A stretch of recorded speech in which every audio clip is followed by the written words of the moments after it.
Intinya bahwa tolong berakhlak kepada Allah. Membahas tafsir dari surah Al-Imran.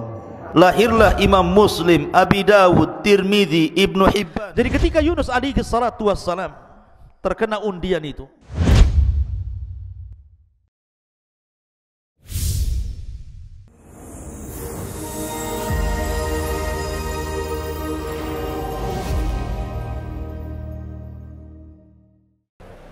Assalamualaikum warahmatullahi wabarakatuh.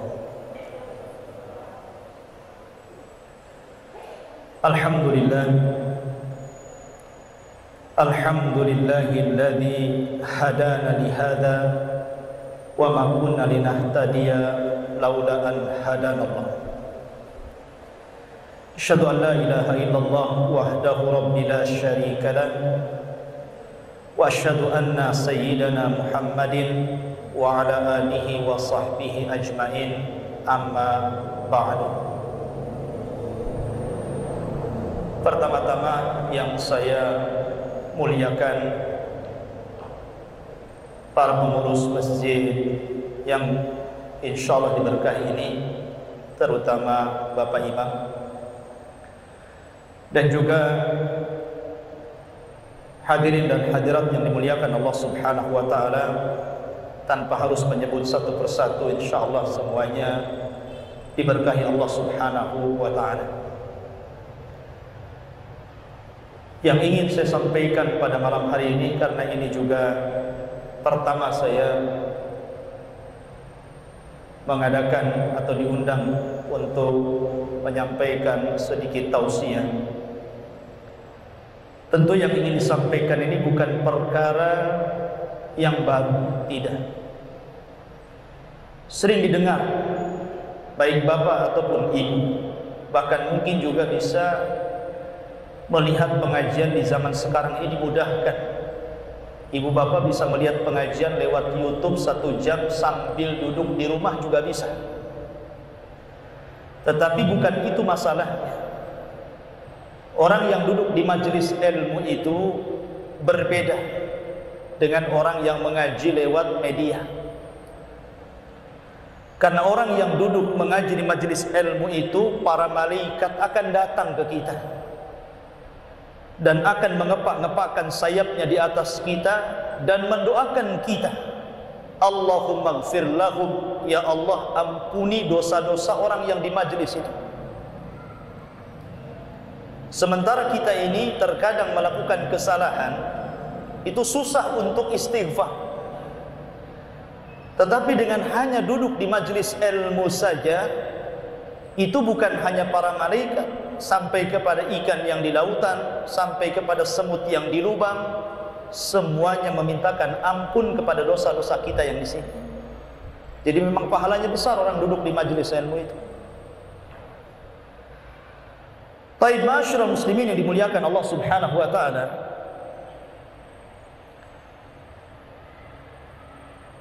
materi yang ingin saya sampaikan adalah materi yang sangat sederhana tentang keistimewaan dan kemuliaan Nabi kita yang mulia alaihi salatu wassalam dibandingkan seluruh makhluk yang Allah ciptakan, termasuk juga malaikat. Di dalam Al-Quranul Karim, Allah Subhanahu wa taala memuji Nabi sallallahu alaihi wasallam dengan pujian yang belum pernah diberikan kepada seluruh para nabi dan rasul. Allah mengatakan, wa innaka la'ala khuluqin azim. Hai Muhammad, sesungguhnya engkau berada di atas akhlak yang paling tinggi. Pujian ini tidak diberikan kepada seluruh para nabi dan rasul, tapi pujian ini diberikan kepada Rasul kita yang mulia alaihi salatu wassalam, karena ketinggian dan kemuliaan beliau dibandingkan seluruh makhluk yang ada. Saya akan contohkan beberapa keistimewaan beliau. Kita tidak hendak membandingkan para nabi, wallahi tidak.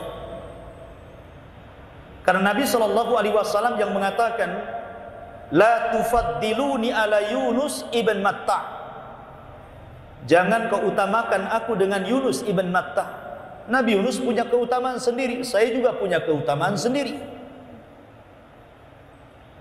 Karena Allah Subhanahu wa taala berfirman, la nufarriqu baina ahadin mir rusuli. Kita tidak boleh membanding-bandingkan ataupun membeda-bedakan para rasul. Tetapi karena kita ini punya nabi, dengan mengetahui keistimewaan nabi kita dibandingkan seluruh para nabi, maka kita akan terangsang untuk lebih menjadikan rasul kita ini sebagai panutan dalam hidup dan kehidupan kita. Itu tujuannya. Yang pertama, keutamaan Nabi SAW dibandingkan para malaikat. Ketika Nabi Allah Adam alaihi salatu wassalam diciptakan oleh Allah Subhanahu wa taala, kemudian malaikat dibariskan, termasuk juga iblis di situ. Kemudian Allah Subhanahu wa taala berfirman, wa idz qala rabbu, dalam Al-Qur'an, usjudu li Adam fasajadu illa iblis. Wa idz qala rabbuka lil malaikati usjudu li Adam fasajadu illa iblis. Dan ketika Rabbu berfirman kepada para malaikat, sujudlah kalian ke Nabi Adam, maksudnya sujud penghormatan. Kalau tentara itu ya menghormati atasannya kan begini, kan begitu. Ini hormatnya tentara namanya. Kalau hormatnya para malaikat kepada Nabi Adam dengan cara apa? Dengan cara sujud. Berarti sujud ini bukan sujud ibadah, karena tidak boleh diberikan kecuali kepada Allah. Apa kata Allah? Fasajadu, seluruh malaikat sujud kecuali iblis. Kalau Adam alaihi salatu wassalam lebih mulia dibandingkan para malaikat, karena malaikat sujud kepada Adam, maka Nabi kita yang mulia alaihi salatu wassalam lebih mulia dibandingkan Adam. Mana dalilnya? Karena Nabi SAW termasuk ulul azmi minar rusul. Dan ulul azmi itu cuma ada 5. Adam tidak masuk di sini. Ulul azmi itu Nuh, Ibrahim, Isa, Musa, kemudian Rasul kita yang mulia alaihi salatu wassalam. Itu disebut ulul azmi. Adam tidak masuk di sini. Menunjukkan bahwa Rasul lebih mulia dibandingkan Adam, dan Adam lebih mulia dibandingkan malaikat. Secara otomatis tentu Rasul lebih mulia dibandingkan malaikat. Kalau ada orang yang bertanya, Ustaz, bukankah Adam pernah tinggal di sorga? Pernah masuk dan menginjakkan kakinya di sorga? Allah berfirman kepada Adam, uskun anta wa zaujukal jannah. Masuklah engkau dan istrimu Hawa ke dalam sorga. Kita katakan Nabi kita juga sama, pernah masuk ke dalam sorga dalam peristiwa Isra dan Mi'raj. Ini sekarang bulan Rajab, kita diingatkan dengan peristiwa besar yang disebut dengan Isra dan Mi'raj. Rasul masuk ke dalam sorga. Makanya Nabi SAW bisa mensifati sorga secara global kepada kita. Karena Nabi SAW pernah diperlihatkan dan masuk ke dalam sorga. Salah satu hadis yang ma'ruf, Nabi SAW mengatakan, dakhaltul jannah fa'idha ana biqasrin minad dhahab. Aku masuk ke dalam sorga, tiba-tiba dihadapkan kepadaku istana terbuat dari emas. Kemudian Rasul bertanya kepada Jibril, itu siapa itu? Jibril mengatakan, untuk anak muda dari Quraisy. Kata Rasul, jangan-jangan saya, karena saya anak muda dari Quraisy. Kemudian Rasul bertanya lagi, untuk siapa wahai Jibril? Ternyata Jibril mengatakan, untuk Umar ibnil Khattab. Orang yang belum masuk surga, istananya sudah dibuatkan. Luar biasa Umar itu. Jadi kalau Adam pernah tinggal di surga, Rasul pun pernah menginjak surga. Tetapi Adam alaihi salatu wassalam diusir dari surga dan tidak akan masuk ke dalam surga kecuali karena syafaat Rasul. Seluruh para nabi dan rasul, walaupun sudah diponis masuk surga, mereka nggak bisa masuk surga kecuali syafaat khusus yang Allah berikan kepada Rasul. Ketika seluruh manusia berjubel di pintu-pintu surga, sayati alaikum zaman kadidum minaz ziham. Kata Rasul, akan datang zamannya seluruh manusia berdesak-desakan di pintu surga. Tidak ada yang bisa masuk surga. Kenapa? Pintunya tertutup. Tiba-tiba Nabi SAW dari keramaian itu muncul, kemudian mendekati pintu sorga, kemudian mengucapkan salam, dijawab oleh malaikat Ridwan salamnya, dan malaikat Ridwan mengatakan, bika umirtu alla aftah li ahadin qablaka qad. Karenamu ya Muhammad, aku dilarang Allah tidak boleh membuka pintu ini kecuali kau yang minta. Kalau Rasul SAW tidak membuka pintu sorga, orang akan di depan pintu sorga saja itu. Dari sini tentu Rasul lebih istimewa dibandingkan Adam alaihi salatu wassalam. Kalau Adam alaihi salatu wassalam diajarkan ilmu yang banyak, wa 'allamal Adamal asma'a kullaha, dan Allah mengajarkan kepada Adam nama-nama secara keseluruhan. Rasul juga sama, wa 'allamaka ma lam takun ta'lam, dan Allah telah mengajarkan kepada Muhammad sesuatu yang kau sebelumnya tidak tahu. Perbedaannya, kalau Adam diajarkan ilmu kemudian lupa sebagiannya, tapi Rasul tidak pernah lupa apa yang diajarkan Allah. Sanukri'uka fala tansa. Allah mengatakan, sanukri'uka fala tansa. Kami akan bacakan kepadamu ya Muhammad dan kau tidak akan pernah lupa. Di sini menunjukkan apa? Istimewa Rasul. Taib. Kemudian setelah Adam ada nabi namanya Idris. Nabi Idris alaihi salatu wassalam adalah nabi setelah Adam, sebelum Nuh. Salah satu keistimewaan Nabi Idris apa? Diangkat oleh Allah ke langit. Wa rafa'nahu makanan 'aliyya. Allah katakan, dan kami angkat Idris ke tempat yang paling tinggi. Maksudnya paling tinggi di sini adalah as-sama'ur rabi'ah, langit keempat. Karena ada ceritanya begini. Idris ini diutus kepada Bani Adam, anak-anak Adam dan cucu-cucunya. Ketika Habil meninggal dunia, kemudian Adam meninggal dunia, maka kabilah Qabil ini menguasai anak-anaknya Adam, sehingga kerusakan di mana-mana.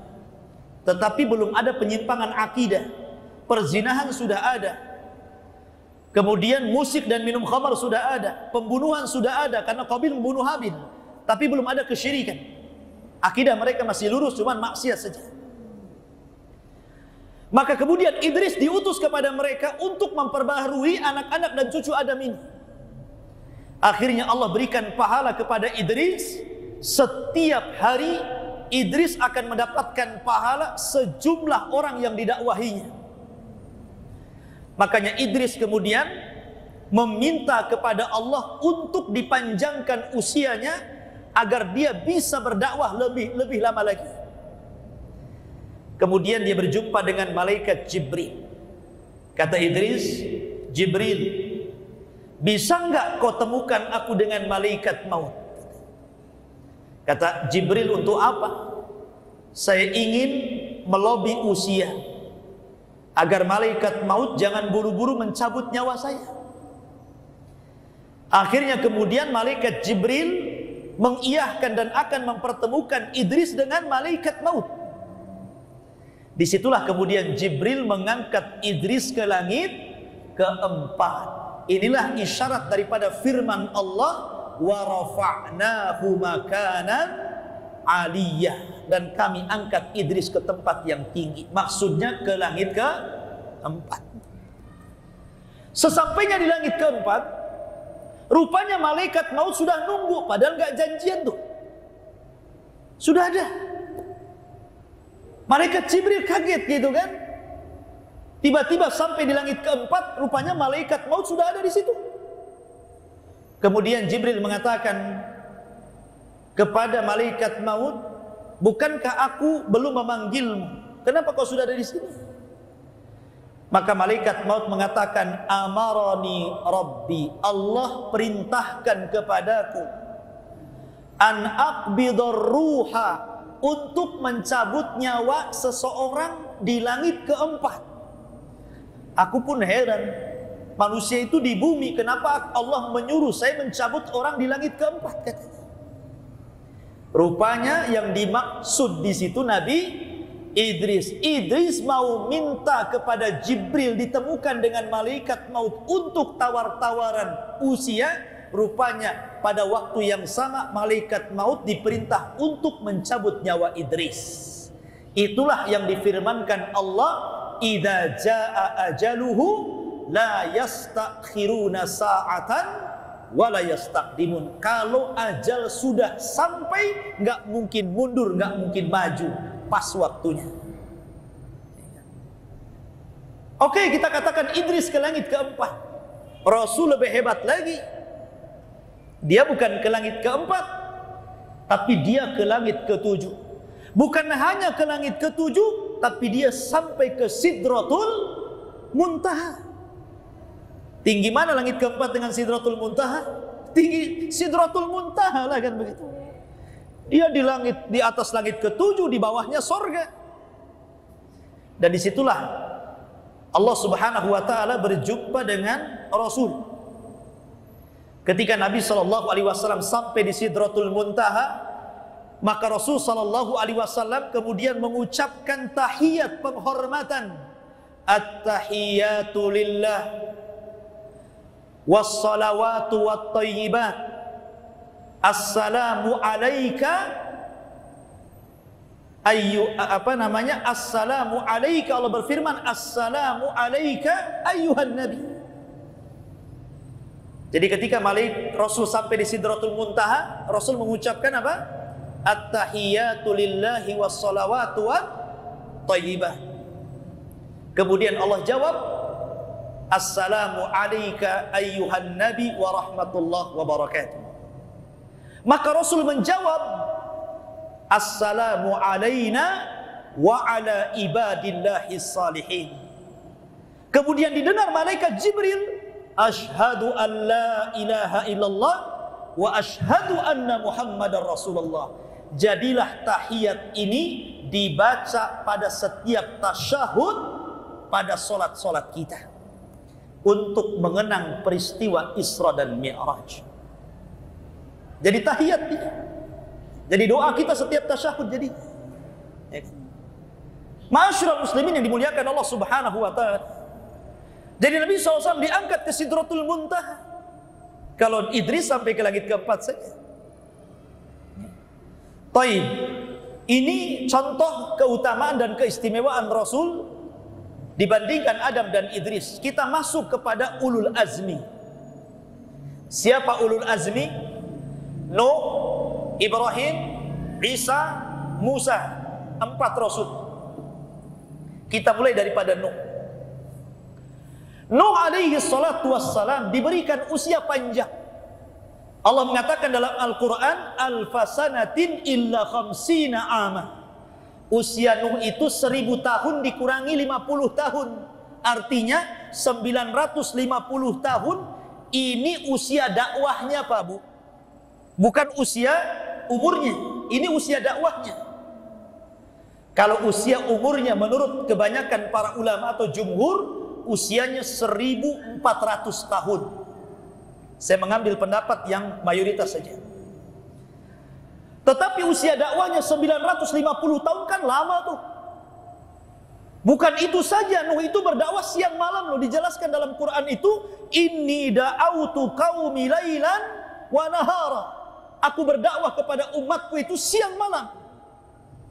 Kalau di masjid ini kan, ya baru tadi kata Bapak Takmir, kadang tenggelam, kadang muncul kan begitu.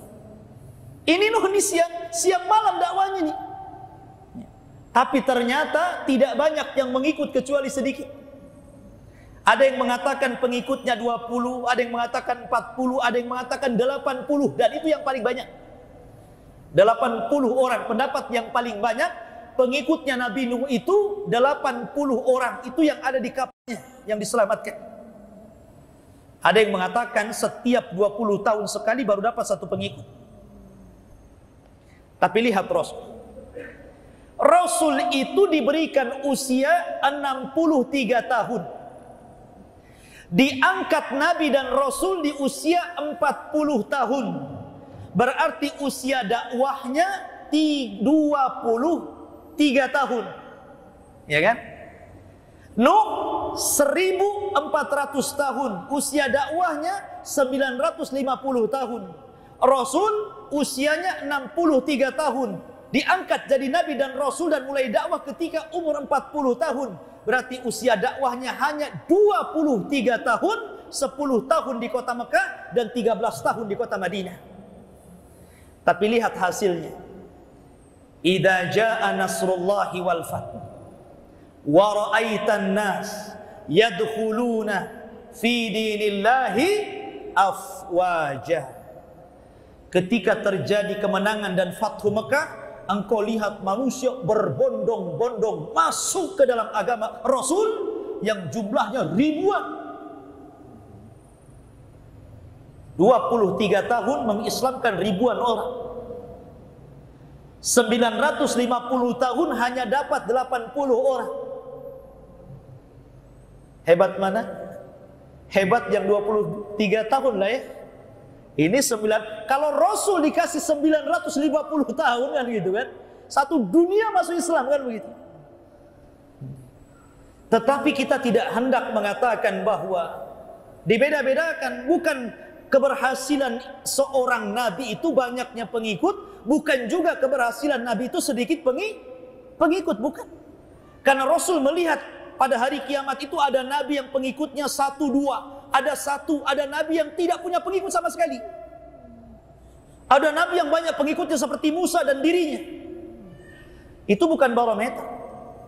Yang ingin saya katakan bahwa karena Rasul dan umatnya diberikan keberkahan umur, diberikan keberkahan waktu.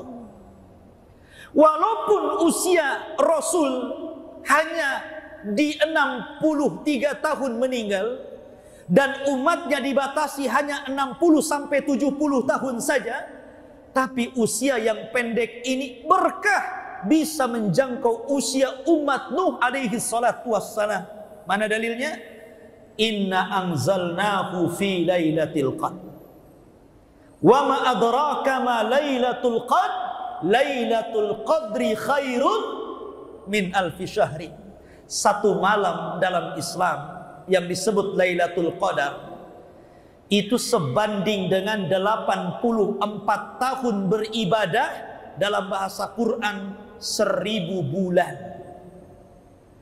Kalau setiap tahun Anda mendapatkan Lailatul Qadar, anggaplah usia Anda sekarang 50 tahun. Usia balik kalau perempuan 9 tahun. Berarti kalau setiap tahun mendapatkan Lailatul Qadar, berapa kali dapat tuh? Kalikan 1000 bulan. Seolah-olah usia kita panjang. Itu baru Lailatul Qadar saja. Karena banyak dalam Islam itu amalan-amalan kecil tapi pahalanya besar. Seperti contohnya doa masuk pasar. Kata Nabi SAW, siapa yang berdoa masuk pasar, maka akan dihapus 1 juta kesalahan, diberikan pahala 1 juta pahala, dan diangkat 1 juta derajat. Ibu-ibu kalau masuk pasar baca doa nggak itu? Yang enggak, buka dompet ya. Ini cukup nggak belanjanya katanya? Baca doa dulu. Karena di pasar itu tempatnya setan, Bu. Setan itu menancapkan bendera perang itu di pasar. Karena tidak ada dosa yang paling lengkap kecuali di pasar.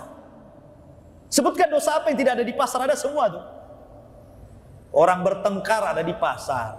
Orang hasad sesama pedagang ada di pasar. Orang kedukun biar laris ada di orang-orang pasar tuh biasanya. Ya kan? Sebutkan apa? Nampak aurat di pasar. Makanya Rasul mengatakan sebaik-baik tempat masjid dan seburuk-buruk tempat pasar, tetapi kebanyakan orang tinggal di tempat yang paling buruk. Ya kata Pak Imam tadi, kalau pengajian jemaahnya lari katanya. Tapi kalau ada konser di pasar masuk semua katanya. Apalagi pasar sekarang itu indah ya. Coba lihat mal-mal itu. Jauh lebih bagus dibandingkan rumah kita. Toiletnya saja lebih baik daripada ruangan rumah kita itu, mal itu. Ya. Semuanya ber-AC.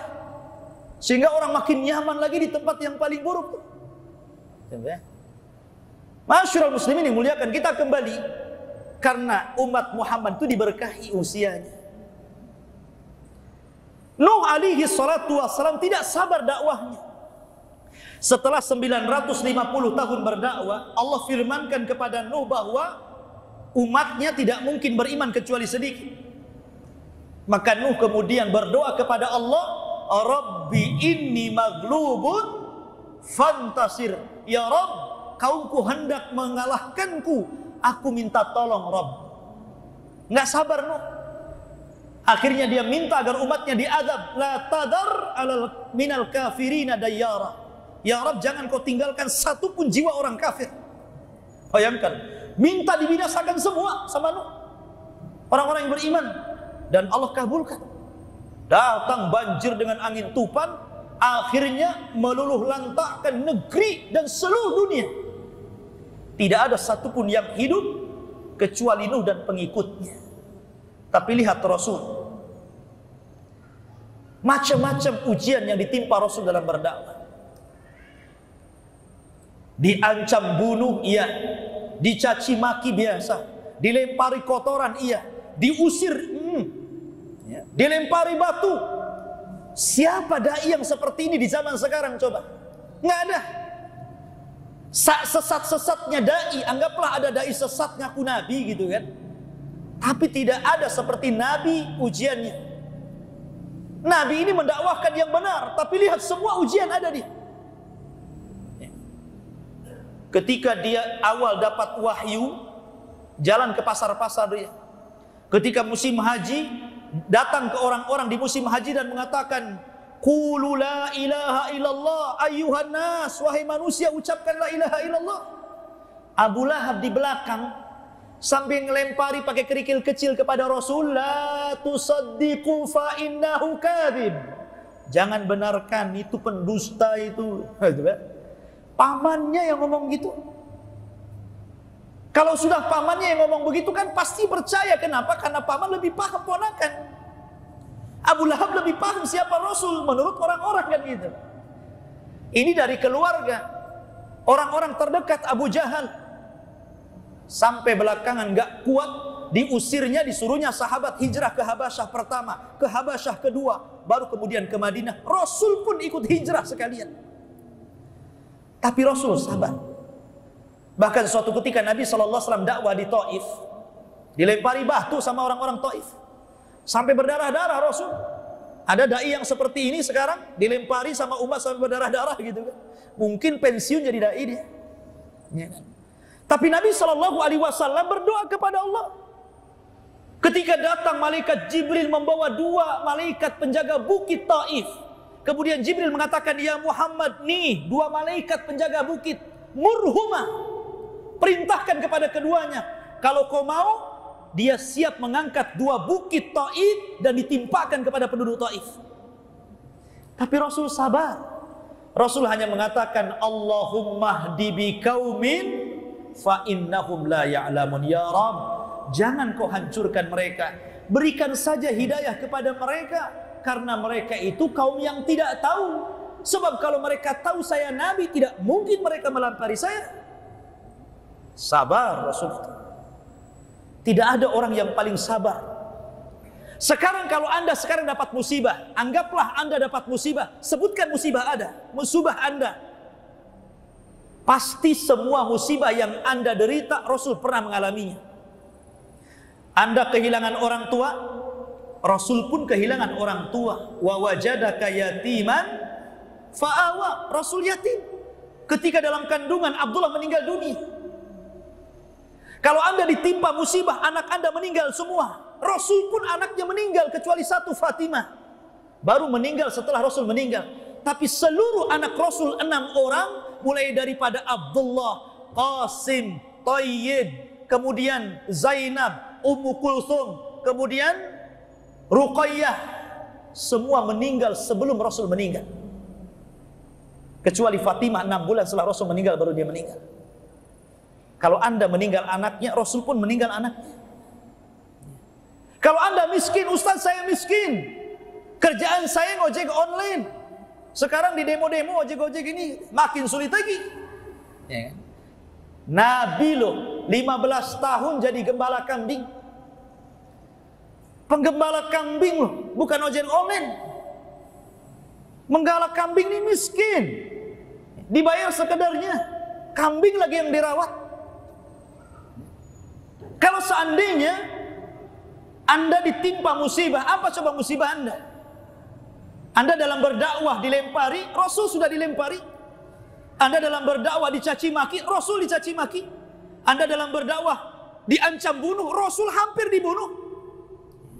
Bahkan Rasul pun terusir dari kota Mekah dan menuju Madinah. Jadi nggak ada musibah yang kita alami melainkan Rasul itu pernah mengalaminya. Makanya Rasul mengatakan asyaddal bala indallahil anbiya. Yang paling dahsyat bala artinya ujian itu para nabi. Jadi kalau kita melihat nabi itu tenang jadinya. Anak kita meninggal, nabi juga meninggal kok anaknya. Orang tua meninggal, nabi juga meninggal orang tuanya. Kita miskin, nabi juga pernah miskin, kan gitu kan? Jadi tenang hidup kita ini. Kita ini punya nabi ngasih contoh semuanya. Masyaallah muslimin yang dimuliakan Allah Subhanahu wa taala. Itulah kesabaran Rasul dibandingkan. Kemudian ulul azmi yang kedua Ibrahim. Ibrahim itu disebut Abu Rahim, 2 kalimat. Dia bukan bahasa Arab, bahasa Ibrani. Ibrahim itu bahasa Ajam dalam bahasa Arab. Abu Rahim maknanya orang yang paling menghormati tamu. Ibrahim itu orang yang pertama kali mencontohkan bagaimana memuliakan tamu. Ketika malaikat Jibril, malaikat Mikail dan malaikat maut menjelma sebagai anak-anak muda tampan, dan itu disebutkan dalam Quran. Kemudian bertamu kepada Ibrahim. Ibrahim gak kenal tuh kalau itu malaikat. Bertamu ke rumahnya, Ibrahim ini tidak melihat siapa tamunya. Yang jelas ada orang datang, mengetuk pintunya, pasti dipersilahkan langsung ke belakang rumah, disembelihkan kambing dan dihidangkan. Itulah Ibrahim, tanpa melihat-lihat tamunya. Ketika mulai dia hidangkan makanan kambing itu, rupanya 3 orang ini nyentuh saja enggak. Malah setiap dikasih makan melotot sama dia. Setiap dikasih minum malah melotot sama dia. Takutlah Ibrahim ini tamu macam mana ini? Kasih makan tak mau, dikasih minum malah melotot gitu. Ibrahim mulai ketakutan itu. Apalagi dia sudah tua Ibrahim ketika itu. Tapi kemudian Allah menghabarkan bahwa 3 orang itu jelmaan Jibril, Mikail dan malaikat maut. Allah berikan 2 tugas. 1, menghabarkan kepada Ibrahim bahwa Sarah akan punya anak Ishak dan akan punya cucu Yakub.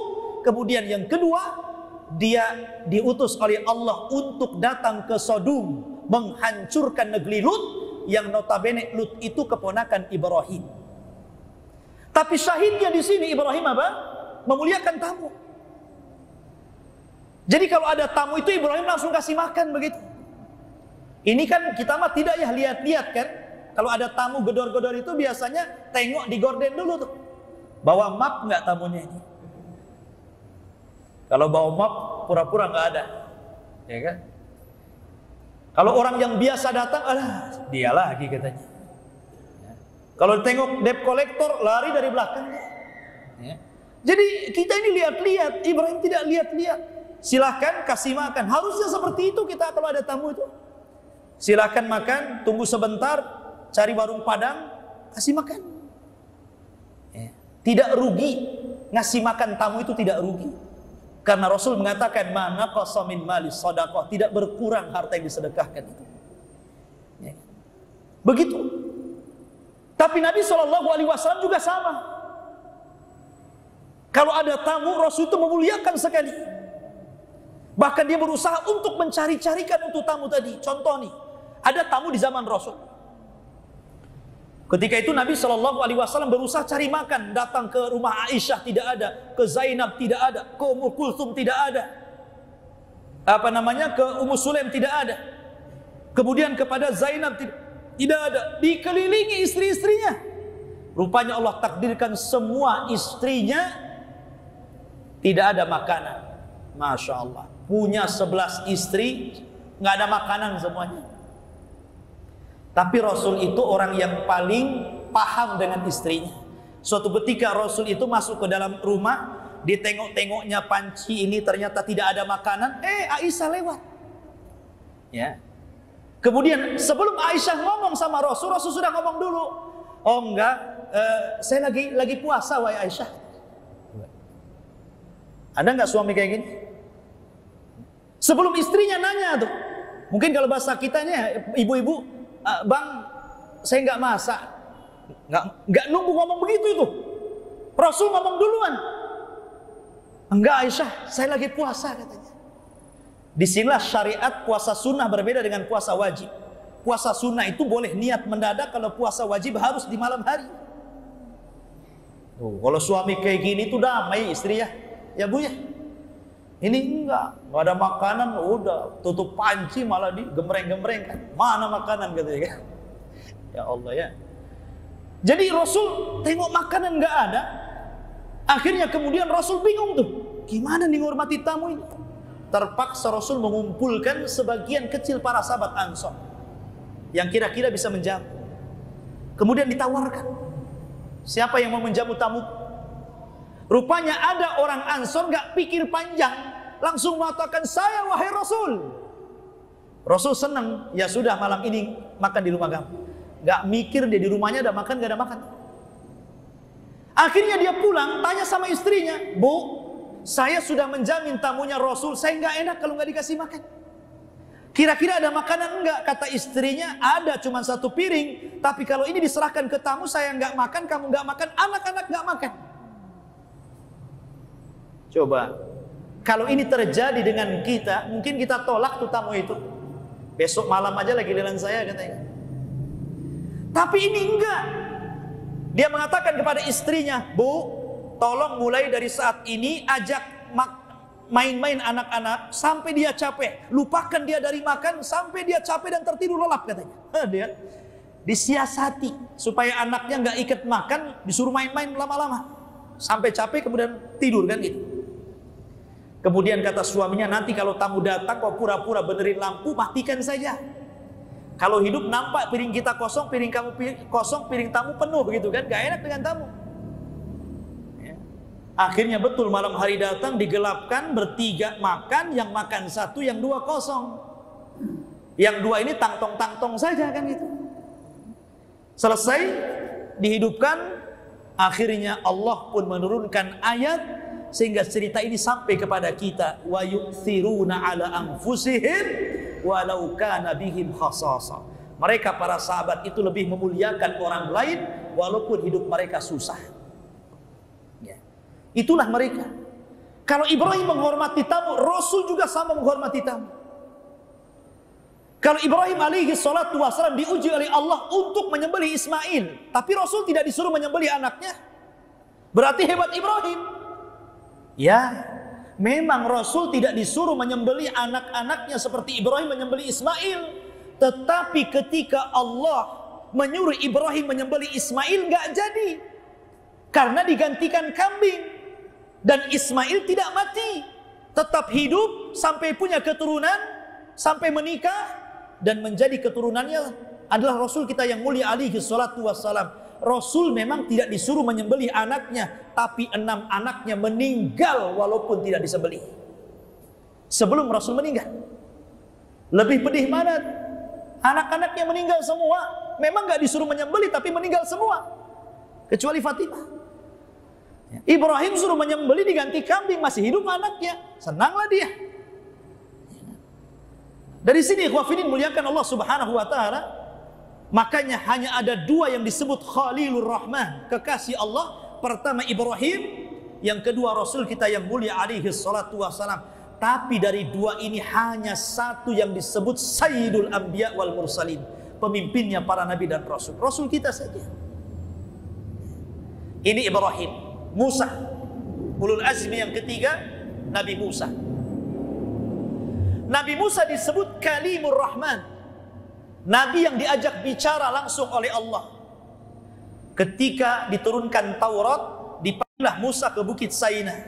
Kemudian Allah berdialog tanpa ada penerjemah.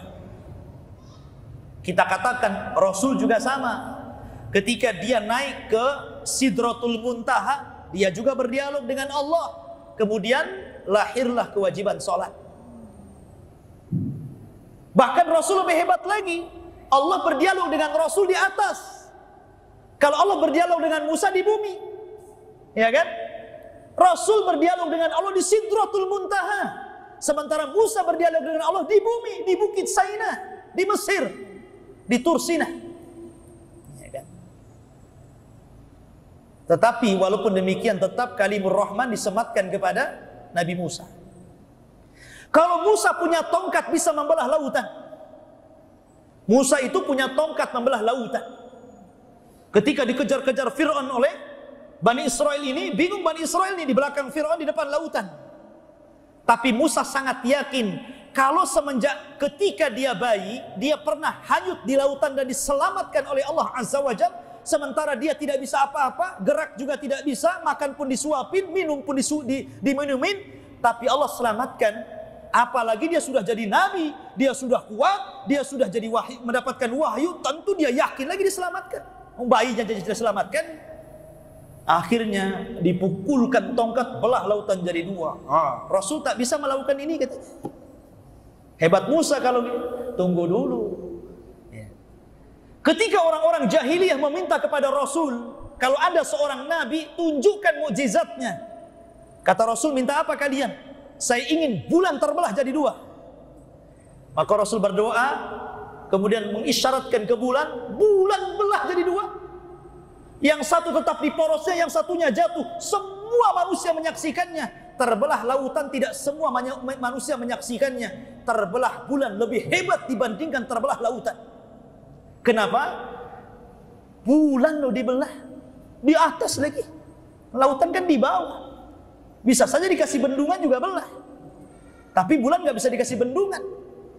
Ya kan? Makanya Allah firmankan, iqtarabatis sa'atu wan syaqqal qamar.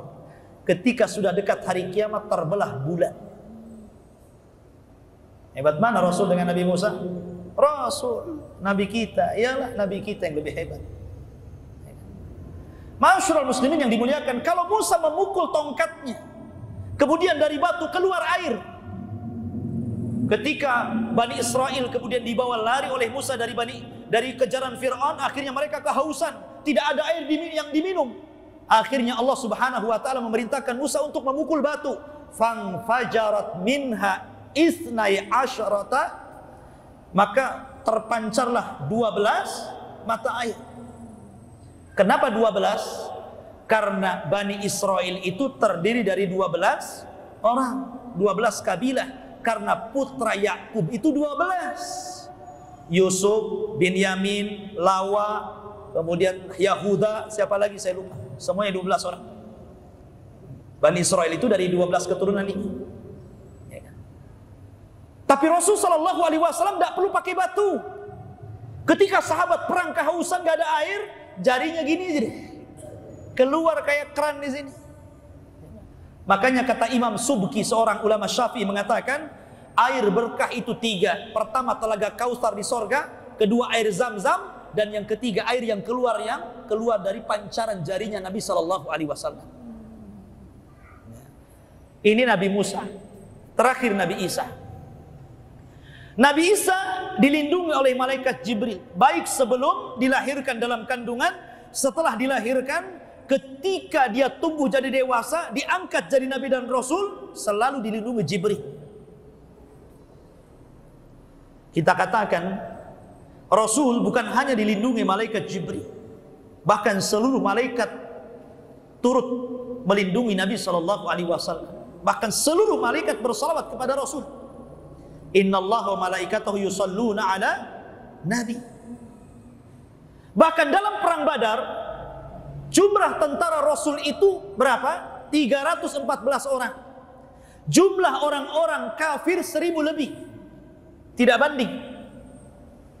Di awal peperangan Rasul manusiawi, Rasul itu nggak sengaja mau perang. Dia itu membawa pasukan sedikit hanya untuk merampas harta Abi Sufyan. Karena ketika mereka diusir dari Mekah, harta mereka dirampas oleh orang kafir. Rupanya Abu Sufyan ngutus orang ke Mekah, rupanya sampai ke telinga Abu Jahal, disiapkan satu pasukan besar, jadi perang beneran. Namanya perang Badar, gitu kan? Padahal nggak ada persiapan Rasul nggak ada niat perang. Dia mau merampok hartanya Abu Sufyan saja, gara-gara Abu Sufyan sudah mengambil harta dia di Mekah. Rupanya datang pasukan besar dari Mekah, ya sudah, kadung basah mandi sekali kan begitu. Perang akhirnya, perang Badar, jumlah tidak banding, 314 orang melawan 1000 orang. Ini yang dari Mekah, jagoan-jagoan. Rasul ini orang-orang biasa, anak kecil ikut di situ. Akhirnya Rasul manusiawi takut. Makanya dia berdoa kepada Allah Azza wa Jalla, disebutkan dalam surah Al-Anfal, istastaghithuna rabbakum fastajaba lakum anni mumiddukum bi alfin minal malaikati murdifin. Ketika engkau beristighosah kepada Allah, Allah ijabah istighosahmu ya Muhammad. Kami turunkan malam itu 1000 malaikat. Tenang Rasul. Kata Rasul kepada Abu Bakar, absyir ya Abu Bakar, bergembiralah wahai Abu Bakar, malam ini Allah kirim 1000 malaikat. Kemudian keesokan harinya ketika mau berperang, Allah berfirman lagi, in tasbiru wa tattaqu yumdidkum bisalasati alafin minal malaika. Hei Muhammad, kalau engkau bertakwa, bersabar lagi, ku tambah lagi 3000. Berapa itu jumlahnya? 4000. Ketika perang betul-betul, yumdidkum bi khamsati alafin minal malaika, Allah kirim 1000 lagi, berarti genap menjadi 5000 pasukan malaikat dengan 314 pasukan Rasul melawan 1000 pasukan Abu Jahal. Ini musuh nggak kelihatan, malaikat kan nggak kelihatan, berarti berperang dengan musuh yang nggak kelihatan. Kira-kira menang mana tuh? Antum melawan musuh yang nggak kelihatan, tinggal nebas saja lah kan begitu. Makanya ketika Abu Sufyan menceritakan kondisi perang Badar, demi Allah di hadapan Abu Lahab tuh, aku melihat kepala-kepala pasukan kami melayang ke sana kemari, padahal orang-orang itu belum mencabut pedangnya, tapi kepalanya sudah lepas. Siapa yang menebas? Malaikat. Makanya perang Badar itu perang pertama dimenangkan dalam Islam. Lihat, Rasul dibantu malaikat. Ya, luar biasa. Itulah kehebatan Rasul. Ini cerita ulul azmi.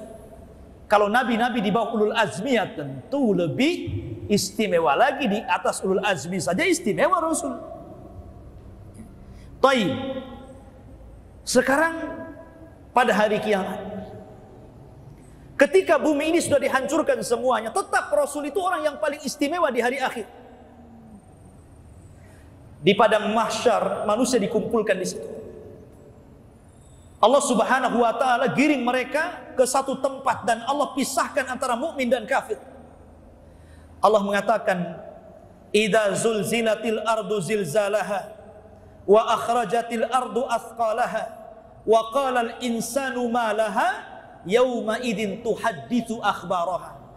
Ketika bumi bergoncang karena tiupan sangkakala, maka bumi akan mengeluarkan isi beratnya. Maksudnya manusia yang dikubur itu dikeluarkan pada hari kiamat. Maka ketika manusia mulai dari orang yang terakhir dan yang pertama hidup dan yang terakhir mati, dibangkitkan semuanya, disinilah manusia terpecah jadi dua. Pertama orang-orang kafir berteriak-teriak, malah ada apa ini? Bahkan disebutkan dalam surah Yasin, ya wailana man ba'atsana mim marqadina. Celaka kami, siapa yang membangunkan kami dari tidur kami. Tapi orang mukmin mengatakan hadza ma wa'adar rahman wa sadaqal mursalun. Inilah janji Allah untuk kami dan benarlah utusan itu yang telah mengucapkan begini dan begitu.